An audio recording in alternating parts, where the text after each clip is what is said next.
সালামু আলাইকুম, আমি নাইম দক্ষিণ কোরিয়া থেকে। সবাইকে স্বাগত জানাচ্ছি আমার ইউটিউব চ্যানেল নাইমিলিতে। যদি চ্যানেলটা ভালো লাগে তাহলে সাবস্ক্রাইব করে পাশে থেকে বেল আইকনটা ক্লিক করে রাখুন। আর যদি ভালো না লাগে তাহলে দেখতে থাকুন, দেখতে দেখতে ভালো লাগা ভালোবাসা হয়ে যাবে ইনশাল্লাহ।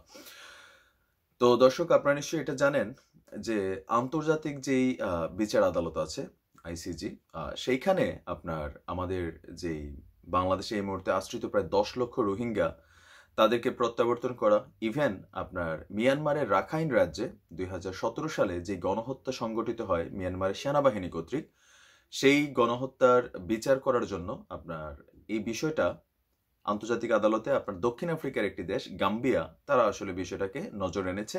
আর এই বিষয়টার জন্য গত 3 দিন আগে থেকে আপনার আন্তর্জাতিক বিচার আদালতে নেদারল্যান্ডসের দ্য হেগেতে এটার বিচার কার্যক্রম শুরু হয়েছে। তো আপনাদের একটা জিনিস জেনে রাখা ভালো যে আন্তর্জাতিক বিচার আদালতে যখন কোনো আপনার ঘটনা যায় সেটা কিন্তু খুব লম্বা সময় লাগে আপনার এটা রেজাল্ট হতে।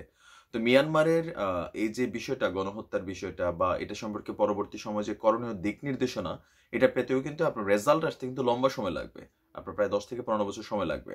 এখন আপনার প্রথমবারের মতন শুনানি আপনার মানে কি বলে এখন শুনানি অনুষ্ঠিত হচ্ছে। তো এই শুনানিতে আপনার গত 2 দিন ধরে মিয়ানমারে যিনি আপনার স্টেট কাউন্সিলর আছেন অং সান সুচি, তিনি আসলে যে বক্তব্য দিয়েছেন সেই বক্তব্য দেওয়ার পরে সারা বিশ্বে তার বিরুদ্ধে নিন্দার ঝড় বইছে। কারণ এই অং সান সুচি আপনার দীর্ঘ সময় কারাবাস ছিলেন, ইভেন তিনি শান্তিতে নোবেল পুরস্কার পেয়েছিলেন। সো এই এই জায়গা থেকে তার উপরে আসলে সাধারণ মানুষ থুতু ফেলছে। ইভেন আপনার যারা আরো অন্যান্য নোবেল বিজয়ী আছেন, আরো 8জন নোবেল বিজয়ী, তারা কিন্তু সূচির বিপক্ষে অবস্থান নিয়েছেন। আর তাকে আসলে গতকালকে তার যে স্টেটমেন্ট ছিল যে মিয়ানমারের সেনাবাহিনী কোনো ধরনের গণহত্যা সংগঠিত করেনি, এটা হচ্ছে যে আপনার বিদ্রোহী একটা গোষ্ঠীকে তারা কিছুটা দমন নিপীড়ন চালিয়েছেন, তবে এটাকে গণহত্যা হিসাবে তিনি অভিহিত করতে নারাজ।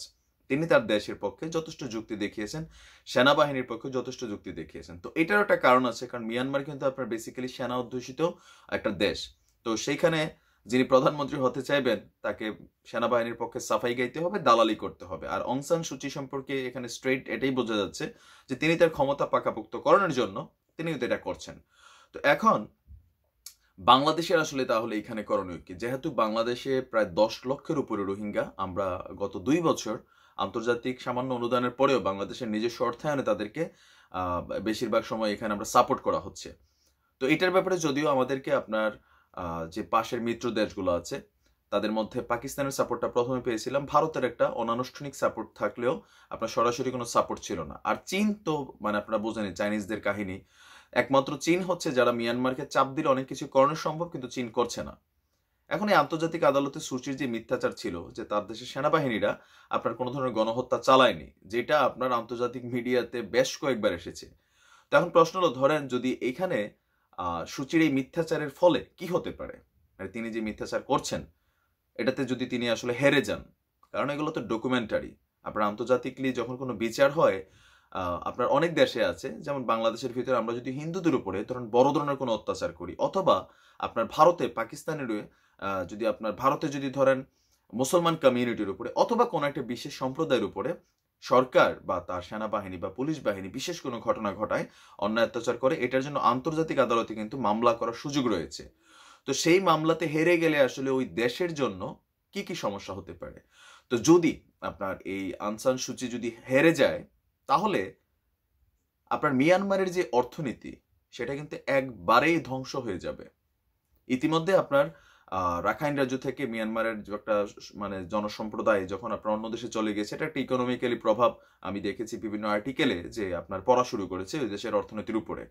আর মিয়ানমার সরকার নতুন একটা রোডম্যাপ করেছে যে এই মুহূর্তে যারা রোহিঙ্গারা আপনার মিয়ানমারে আছে তাদেরকে দিয়ে ভবিষ্যৎ ইকোনমিক্যালি কি করানো যাবে সেটার জন্য তারা চিন্তা।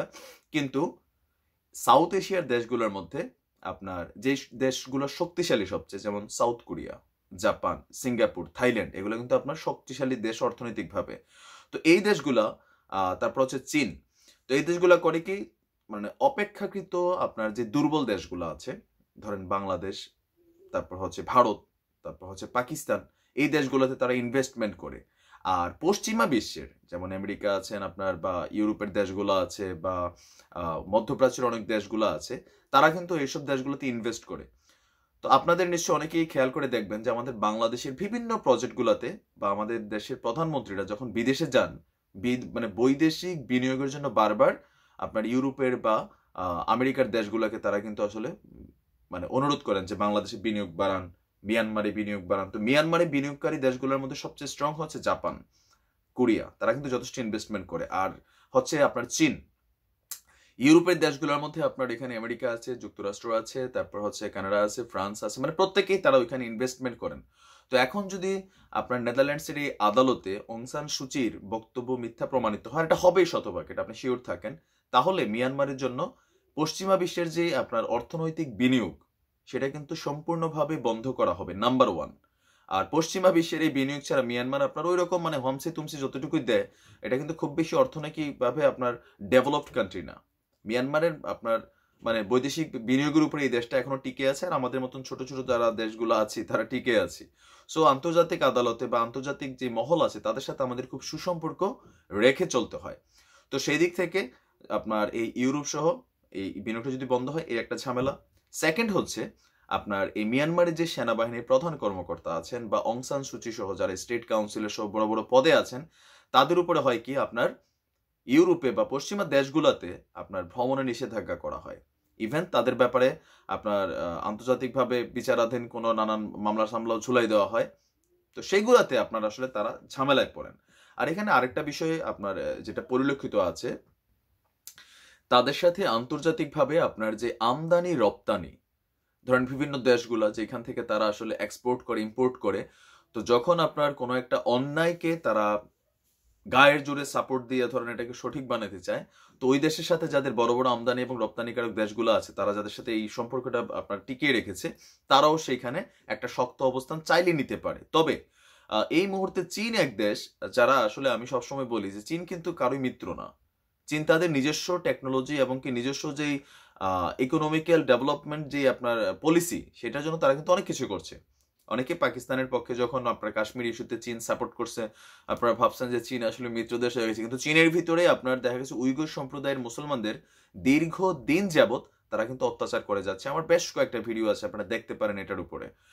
তো সেই ক্ষেত্রে চীন আপনার এমন এক জিনিস, যারা আপনার মিয়ানমারের, কিন্তু আমি আবার বলি যে মিয়ানমারের মেইন অর্থনীতির বা বিনিয়োগের একটা প্রধান কান্ট্রি কিন্তু চীন।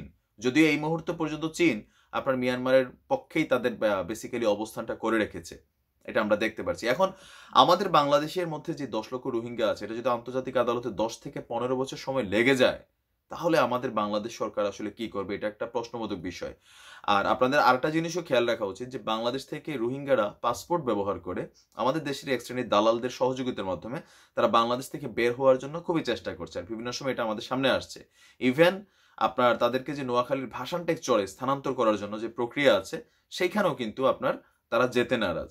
আরেকটা বিষয় হচ্ছে আমাদের দেশের মধ্যে যে সমস্যাগুলো হচ্ছে এই মুহূর্তে রোহিঙ্গাদের জন্য, যে তারা আপনার ওইখানে নানান ধরনের সন্ত্রাসী কর্মকাণ্ড, পুলিশের সাথে বন্দুকযুদ্ধ, তারপর হচ্ছে আপনার কিছু আপনার কি বলে জঙ্গিমূলক অ্যাক্টিভিটিস, নানান ধরনের অপকর্ম কিন্তু এই মুহূর্তে রোহিঙ্গারা জড়িয়ে আছে। তো আমার মনে হয় যে বাংলাদেশ সরকারের উচিত এই মুহূর্তে, গাম্বিয়ার তো আপনার মামলা করছে, আরেকটা মামলা আমাদের দেশের থেকে করা উচিত। দক্ষিণ আফ্রিকা দেশ গাম্বিয়ার আগে আমার মনে হয় যে আমাদের এই মামলাটা করা উচিত ছিল। এখন কি এটা আসলে আমরা করি নাই নাকি না, আপনার যেই দেশে রোহিঙ্গারা আশ্রিত আছে ওই দেশ থেকে করা যায় না, এটা সম্পর্কে আমি সঠিক জানি না। যদি করার সিস্টেম থাকতো তাহলে আপনার এটা আরো আগে করা উচিত ছিল। আর যদি না যায়, আর যদি কোনো কিছু না করা যায়, তা ভাই মিয়ানমারের বিরুদ্ধে সরাসরি যুদ্ধ করতে হবে। কারণ ওই দেশের এই 10 থেকে 15 লক্ষ জাতি, আমরা এখানে যে ধরেন নিজেদের যে ইকোনমিক কি বলে অর্থনীতি ধ্বংস করে আমরা লম্বা আগামী 15 বছর আপনার এখানে আসলে এত বড় একটা গোষ্ঠীকে পালা, আবেগে অনেকে বলবেন যে না ঠিক আছে ভাই মানবতা, কিন্তু আসলে নিজের জায়গা ছাইড়া, নিজে না খাইয়া নিজে কি বলে যে নানান সমস্যার জর্জরিত হয়ে, এটা কিন্তু সম্ভব না।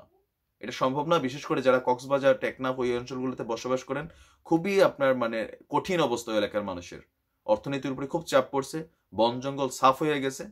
তো মিয়ানমার খুব বড় একটা দেশ না, আমার মনে হয় যে যাই কি বলে যে আমরা বাংলাদেশ থেকে আসলে স্ট্রং হওয়া দরকার। এই মিষ্টি কথায় মিয়ানমারের সাথে যে চিরা ভিজবে না, সেটা এই জাতিসংঘের কি বলে সরি আপনার এই নেদারল্যান্ডসের দ্য হেগেতে এই আন্তর্জাতিক বিচার আদালতে সুচির বক্তব্য শুনে কিন্তু এটাই মনে হচ্ছে যে না, মিয়া বা রোহিঙ্গারা আপনার লাফাইতে লাফাইতে বাংলাদেশে চলে আসছে। ইভেন তিনি এখানে আরেকটা কথা বলছেন যে অনেক বছর আগে থেকে মানে চট্টগ্রামের আপনার এই অনেক মানুষ ওইখানে রাখাইন রাজ্যে যাই আপনার রোহিঙ্গা হয়েছে। হ্যাঁ, এগুলো স্বাধীনতার পূর্বের ঘটনা, তিনি এখানে এনেছেন। তো আপনি কি মনে করেন যে সূচির বিরুদ্ধে এই মুহূর্তে আসলে বাংলাদেশ সরকারের কি করণীয় আছে? আর রোহিঙ্গাদের নিয়ে আমাদের আগামীতে যে সমস্যাগুলো হবে সেটার ব্যাপারে সলিউশন কি আছে? কমেন্টে লিখতে পারুন। ভালো থাকুন, সুস্থ থাকুন। আসসালামু আলাইকুম।